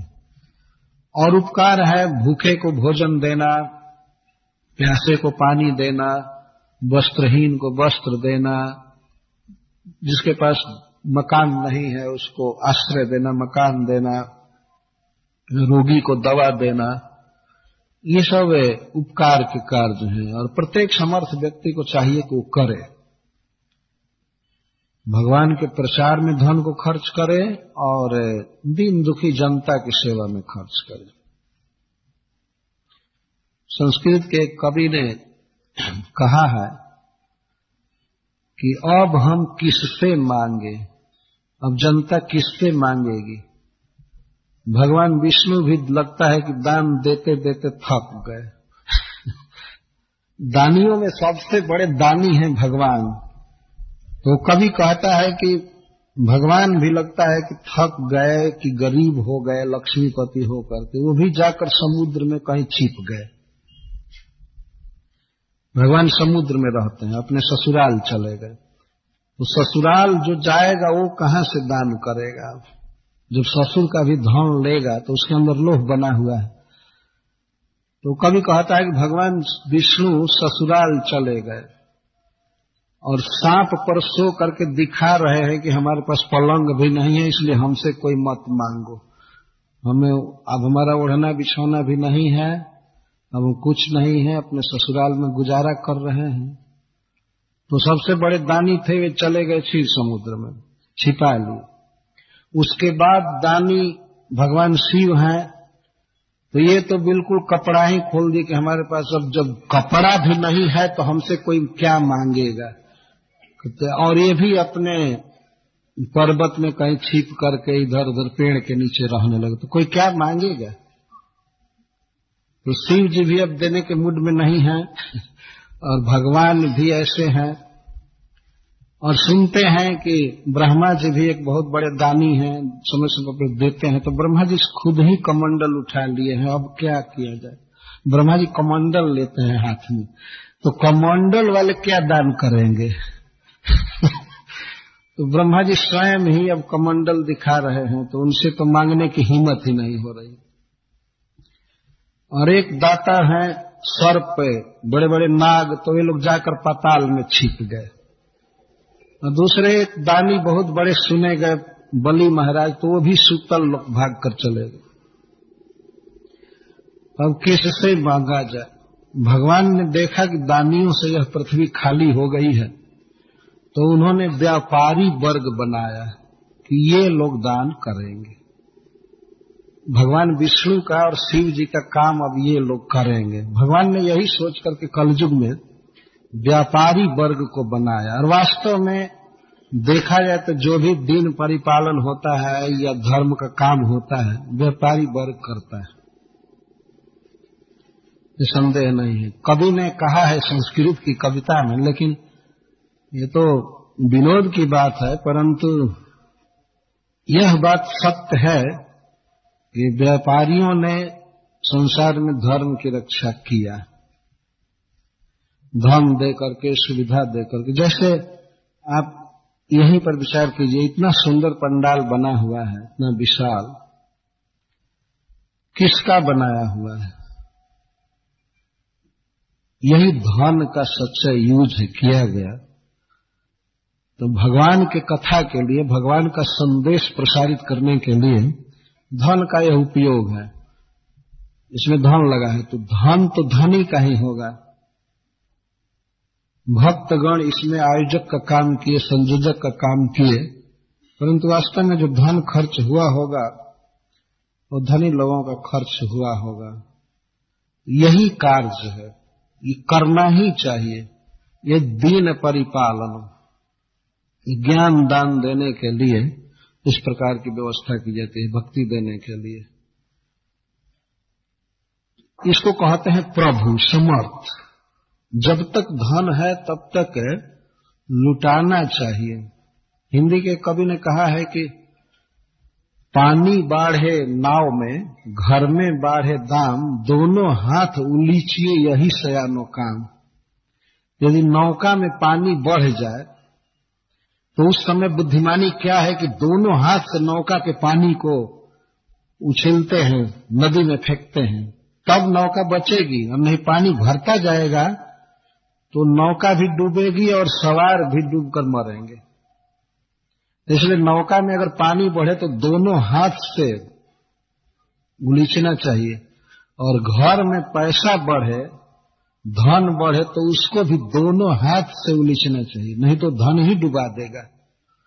वो धन अनेक प्रकार के दुर्व्यसन में, पाप में फंसा देगा, उसके कारण नरक में जाना पड़ता है। इसलिए बुद्धिमानी यही है कि दोनों हाथ से दान किया जाए। दोनों हाथ से दान करने का मतलब है उदार भाव से दान करना, आनंद से। बहुत वर्ष पहले, लगभग 126 वर्ष पहले, 150 वर्ष पहले भारतेंदु हरिश्चंद्र हो गए हैं हमारे देश में, बनारस में थे वे, भगवान कृष्ण के बहुत बड़े भक्त, बहुत बड़े दानी थे। और लोगों ने एक कहना चालू किया कि दानी या तो राजा हरिश्चंद्र थे या ये हरिश्चंद्र जी हैं, उनका नाम हरिश्चंद्र था। तो कहते हैं विद्वान लोग कि मरने से पहले, मरते समय तक वे केवल कफन के लिए पैसा बचाए थे और बाकी सारा पैसा दान कर दिए, और कुछ नहीं था उनके पास। और वो अपने एक मित्र को कहे कि इतना पैसा मैं छोड़ दिया हूं, इतना पैसा मतलब 8 आना 1 रुपया ऐसा उस समय छोड़ दिया हूं मेरे कफन के लिए, बाकी कोई धन बाकी नहीं था, न किसी का उन पर चाहता था, वे सब लुटा दिए थे। तो उनका नाम अमर है दानियों में। उत्तर भारत में लोग जो जानते हैं, जो हिंदी भाषा बोलते हैं, और हिंदी की बहुत उन्नति किया उन्होंने। इस तरह से अनेक दानी हुए हैं। जिसके पास ज्ञान है, सामर्थ्य है, धन है, बल है, तो अपनी शक्ति का उपयोग दूसरे के हित में करना चाहिए, यही बुद्धिमानी। तो भगवान शिव ये सिद्धांत कह करके बात कह रहे हैं और कहते हैं, प्राणै स्वै प्राणिनः पान्ति साधवः क्षणभंगुरैः बद्ध वैरेषु भूतेषु मोहितेषु आत्माया। साधवः स्वै प्राणैः अपि प्राणिनः पान्ति। यदि अपना देह भी देना पड़े तो अपना देह त्याग करके, अपना प्राण त्याग करके भी साधुजन दूसरे की रक्षा करते हैं, दूसरे का हित करते हैं। तो हमको तो अभी केवल विष पीना है, इसे प्राण तो जाने वाला नहीं है, मैं तो समर्थ हूं, क्यों नहीं करूंगा। साधु तो वे हैं जो अपना शरीर भी दे सकते हैं समय पड़ने पर, जैसे दधीची यशवी महाराज अपना शरीर दे दिए अपने शरणागत जीव का पालन करने के लिए। यहां तक कि वैर करने वाले का भी पालन करते हैं साधु, और इसी को वास्तव में उपकार कहते हैं। जो हमारे उपकार को माने और बदले में उपकार करे तो उसका उपकार करना ये उपकार नहीं है, अपने अपकारी का उपकार करना असली उपकार है। सब प्रकार से जो हमारा अहित कर रहा है उसका भी उपकार करना यही उपकार है, और यही साधुओं का आचरण, सज्जन पुरुषों का यही व्यवहार होता है। तो जीव आपस में बैर बांधे हैं, एक दूसरे को दुख देते हैं, लेकिन साधु जन अपना शरीर दे करके भी उनका उपकार करते हैं। और जब दूसरे पर कृपा की जाती है, किसी दूसरे प्राणी का उबार किया जाता है, तो जानती हो वह क्यों, उसे क्या लाभ है। पुंसः कृपयते भद्रे सर्वात्मा प्रियते हरि। जब जीवों पर कृपा की जाती है तो सबके हृदय में निवास करने वाले भगवान हरि प्रसन्न हो जाते हैं। तो भगवान विष्णु को, कृष्ण को प्रसन्न करना यही लाभ है जीवन का। वास्तव में भगवान उस पर बहुत प्रसन्न होते हैं जो व्यक्ति इस संसार में दुखी जीवों की सेवा करता है, उनका उद्धार करता है, उस पर बहुत प्रसन्न होते हैं। आप देखिए, किसी परिवार में 2-4 बच्चे हों और एक बच्चा, एक लड़का दूसरे लड़का को सहारा दे तो पिता प्रसन्न होता है। पिता चाहता है कि हमारे सभी पुत्र मिल करके रहें और समर्थ पुत्र असमर्थ का पालन करे। तो भगवान की भी यही इच्छा है। कृपयतः पुंस, जो व्यक्ति कृपालु होता है, दया करता है दूसरे जीवों पर, उस पर भगवान प्रसन्न होते हैं। इस बात से निश्चित यह निष्कर्ष निकलता है कि जो लोग पशु हत्या करते हैं मांस खाते हैं, पशुओं को सताते हैं, उन पर तो कभी भी भगवान की कृपा नहीं होगी। उनके लिए तो नरक का द्वार सदा के लिए खुला हुआ है। मनुष्यों में भी, मनुष्य को भी जो सताते हैं किसी भी तरह से या किसी भी प्राणी को, तो वे भगवान की कृपा के भाजन नहीं हो सकते। कृपयतः पुंसः सर्वात्मा हरिः प्रीयते। दयालु पुरुषों के प्रति भगवान प्रसन्न होते हैं। और प्रीते हरौ भगवती प्रियेहम सचराचर। और जब भगवान प्रसन्न होते हैं तो भगवान की प्रीति से ही मैं प्रसन्न होता हूं। मैं उसी व्यक्ति पर प्रसन्न होता हूं जिस व्यक्ति पर भगवान प्रसन्न होते हैं। अहम प्रिय कर मैं प्रसन्न होता हूं। कोई भी व्यक्ति यदि भगवान को प्रसन्न करना चाहता है और शिव जी को भी प्रसन्न करना चाहता है तो उसे चाहिए कि वह दीन दुखी जीवों की सेवा करे। सेवा का तात्पर्य है कि उनका दुख दूर करे। तो भगवान के प्रसन्न होने पर ही मैं प्रसन्न होता हूं, और भगवान के प्रसन्न हो जाने पर चर अचर सभी जीव उस पर प्रसन्न हो जाते हैं। तस्माद इदम गरम भुंजे प्रजानाम स्वस्तिरस्तु में। इसलिए इदम गरम भुंजे, मैं यह विषय खाऊंगा।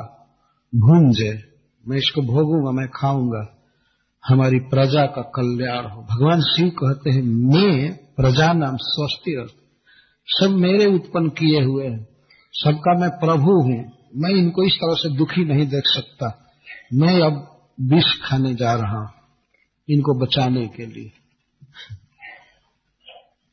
कितनी बड़ी कृपा है भगवान की।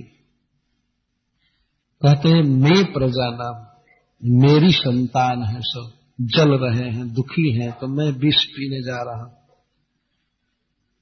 तब श्री सुखदेव गोस्वामी कहते हैं एवं आमंत्र भगवान भवानी विश्वभावनः तद विषम जगधुमारे भे प्रभाव ज्ञान मोदत।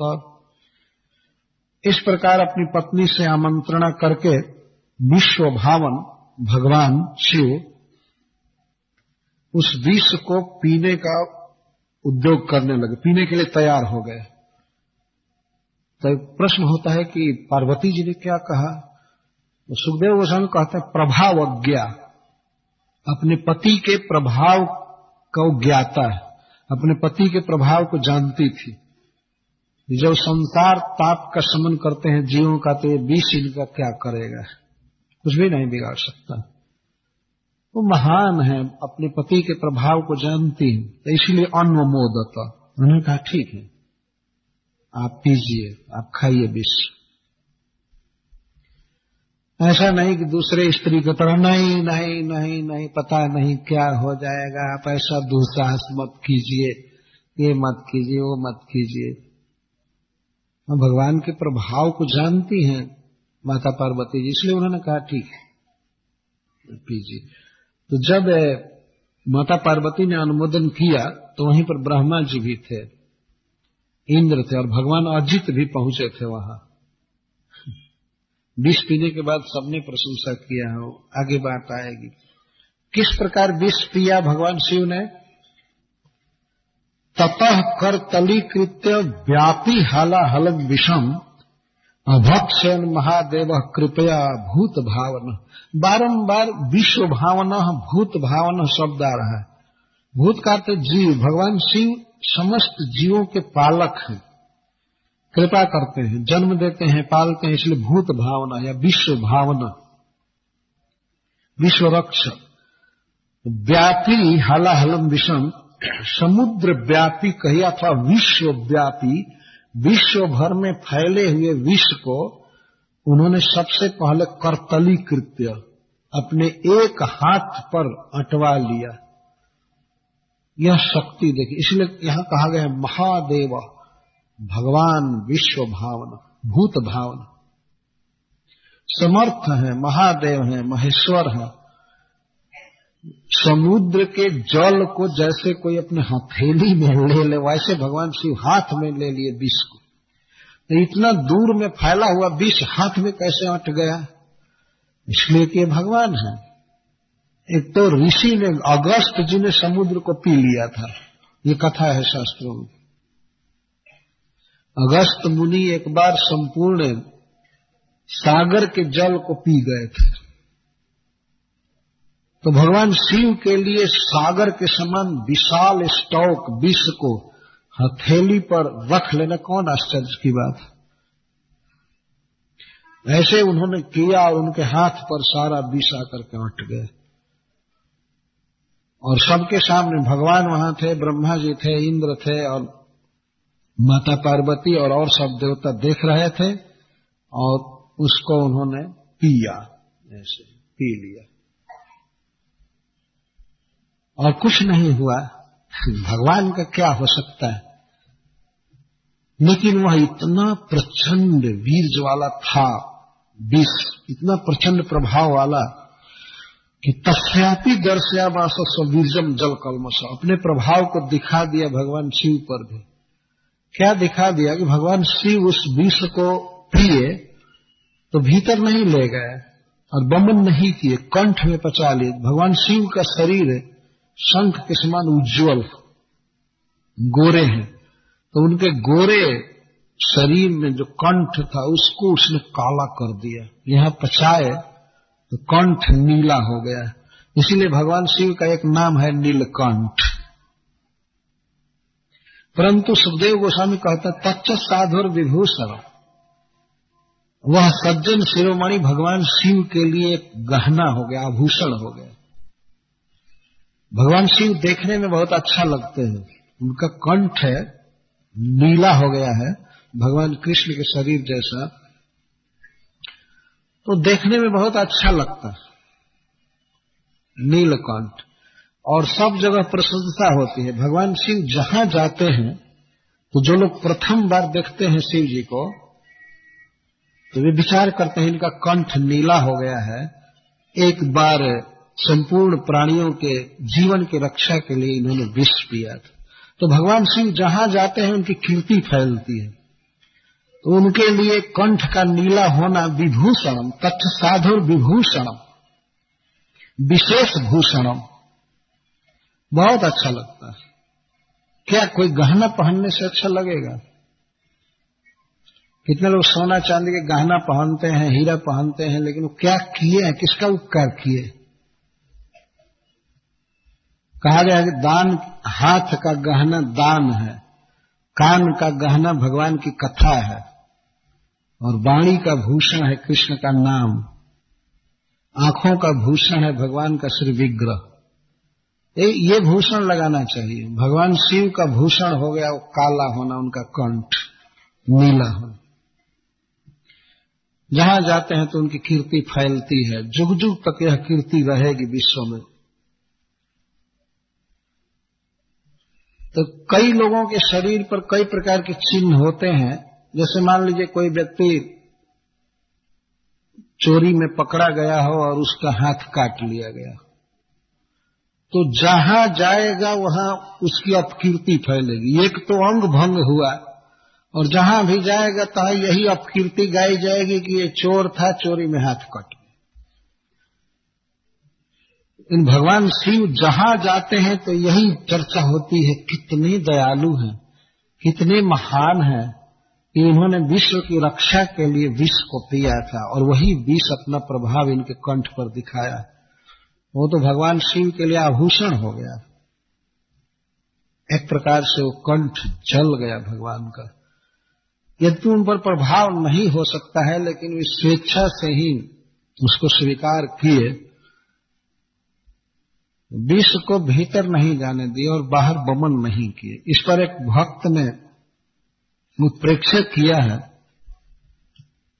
कि संत पुरुष जो होते हैं, महान पुरुष होते हैं, वे दूसरे के गुणों को, दूसरे के दोषों को कभी बोलते नहीं और मन में स्मरण भी नहीं करते हैं। शिव जी के समान वो बीच में ही पचा लेते हैं। दूसरे के अगर दुर्गुण को सुनते हैं, बुराई को सुनते हैं, तो सुनते हैं तो एक तो वमन नहीं करते हैं, सुनते हैं तो कान में ही रख लेते हैं, कहने का तो वमन नहीं करते हैं, उल्टी काय नहीं करते हैं। दूसरे की निंदा करना काय करने के समान। वॉमिट करते हैं, जहां तहां उगलते रहते हैं। ये संसार ऐसे ही बहुत दुखी है, दूसरे की निंदा करके क्या संसार को सुखी करेंगे? दूसरे का दोष गाते रहते। तो सज्जन वे हैं जो किसी के दोष को बोलते नहीं है, अच्छा मन में भी नहीं रखते हैं, भीतर भी स्मरण भी नहीं करते, भूल जाते हैं। जैसे भगवान शिव विष को न भीतर ले गए न बाहर बमन किए, पचा लिए कंठ में, वैसे ही सज्जन पुरुष दूसरे के दोषों को कान में ही पचा लेते, वाणी में नहीं आने देते और मन में भी नहीं उतरने देते। ऐसा जनता है। भगवान शिव के इस विषपान लीला से कभी इस प्रेरणा को दे रहा है, इस तरह सीखना चाहिए। भगवान शिव के लिए विषपान एक बहुत ही महत्वपूर्ण बात है। इस पर भागवत के वक्ता, मूल वक्ता श्रील सुखदेव गोस्वामी अपना कमेंट दे रहे हैं कि तप्यन्ते लोकतापेन साधवः प्रायशो जनाः परमाराधनम तरहि तद्धि पुरुषस्य अखिलात्। साधवः जो सज्जन पुरुष होते हैं, सामान्य सज्जन, भगवान शिव की बात तो छोड़ दीजिए, सुखदेव गोस्वामी के कहने का आशय ये है, सामान्य साधु जन भी लोकतापेन तप्यन्ते, लोगों का दुख देख करके दुखी होते हैं, पर दुखी रहते हैं, और दूसरे के दुख से दुखी होना यही भगवान कृष्ण की सबसे बड़ी आराधना है। पुरुषस्य आराधनम तद्धि परमाराधनम तद्धि पुरुषस्य अखिलात्मा। भगवान अखिलात्मा है, सबके हृदय में रहते हैं। तो भगवान विष्णु की, भगवान कृष्ण की सबसे बड़ी पूजा, सबसे बड़ी आराधना क्या है कि प्राणियों के दुख से दुखी होना, उनके दुख को दूर करने की चेष्टा करना। अगर दुख दूर नहीं भी कर पाए, केवल उनके दुख से दुखी भी हो जाए, तप्यन्ते, तब भी भगवान प्रसन्न हो जाते। कम से कम बेचारा विचार तो कर रहा है कि दूसरे के दुख को दूर करना चाहिए। सामर्थ्य होने पर दुख दूर कर देता है, नहीं सामर्थ्य हो तो तप्यन्ते लोकतापेन, लोकताप, लोक का दुख, जनता का दुख। यदि जनता दुखी है और उसके दुख को देख करके कोई व्यथित होता है, कैसे इनका दुख दूर हो गया होगा, तो भगवान इस विचार से प्रसन्न हो जाते। दुख तो भगवान दूर करेंगे, लेकिन ऐसा विचार, शुभ विचार जिसके मन में आ जाता है, तो भगवान उस पर प्रसन्न हो जाते हैं। और इस प्रकार का विचार होना, इस प्रकार का शुद्ध भावना होना, यही भगवान की सबसे बड़ी आराधना है। परमाराधनम तद्धि पुरुषस्य अखिलात्मा। अखिलात्मा है, सबके हृदय में भगवान है। समस्त जीव भगवान के जंगम मंदिर हैं, चलते फिरते मंदिर हैं। जितने भी जीव हैं सब, और उसमें भगवान है। जीव भी है, भगवान भी है, तो इसलिए भगवान को अखिल आत्मा कहा गया।